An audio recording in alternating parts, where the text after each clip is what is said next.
Hey guys, it's Jennifer from moneycreateschoices.com.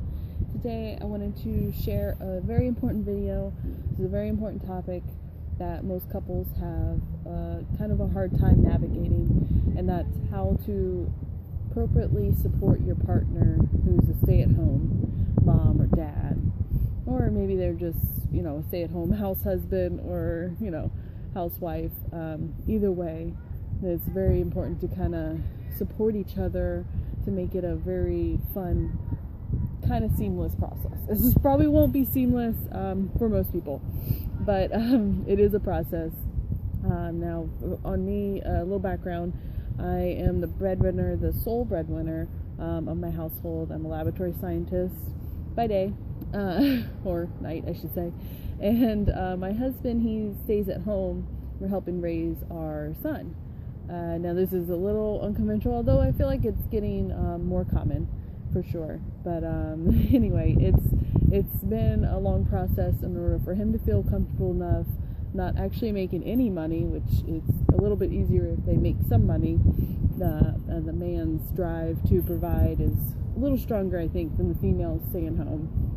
But he does make some money on the side, but it's really just spending money. It's not anything that comes directly for our future goals, as my household, income does.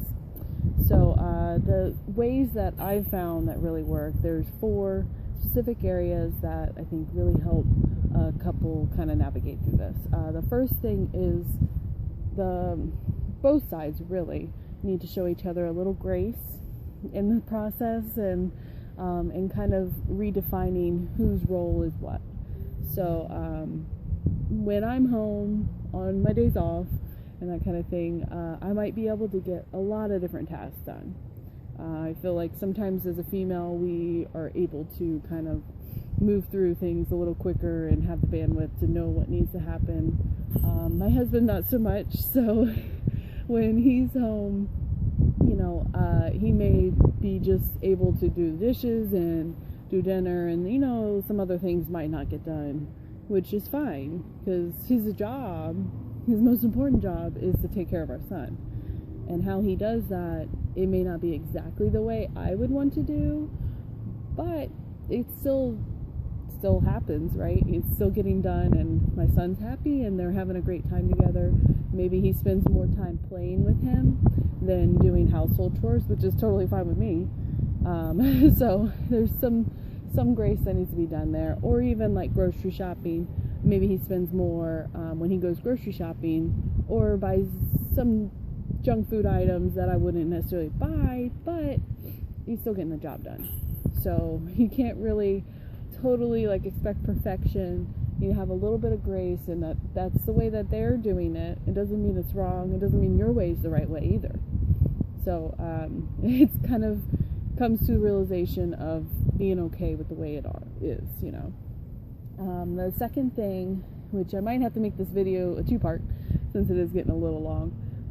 So I think the second tip I'd like to say is about boundaries. So one way to kind of make sure you're on the same page as far as boundaries go is that my husband and I, we usually will have some troubles, or not troubles, but some of the contention might be in attitude or things like that, and I think it's best to put discussions like that right on the table. So if you find your partner's maybe has a little bit of a negative attitude that day, just put it out there, let's keep today positive. I don't want to talk about any negativity. So then you're just stating what your expectation is, which is putting up a boundary of how you expect the day to go, or how your relationship should be incorporated that day. There's other boundary issues, especially financially. If your partner maybe is spending more in a certain category than you would like, or always asking for something, and you need to kind of rein that in for your budget, you guys need to have a discussion. There needs to be a set boundary, and there's different ways to kind of come about that, but having a clear thought in your head and between you two maybe not even fully like a sit down, like, okay, here's my boundaries, but actually bringing it up when it happens, that this is not going to be tolerated, and I expect our family to be able to move forward and reach our goals, which aren't going to happen if we keep doing the same pattern. So I think boundaries is a big issue among couples, and I think we'll do a second video on the other 2 tips on how to support your stay-at-home partner.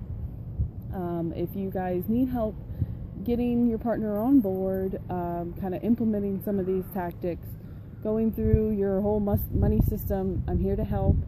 Just check us out at moneycreateschoices.com/coaching if you're looking for that specifically, and we have other resources there. So check us out at Money Create Choices.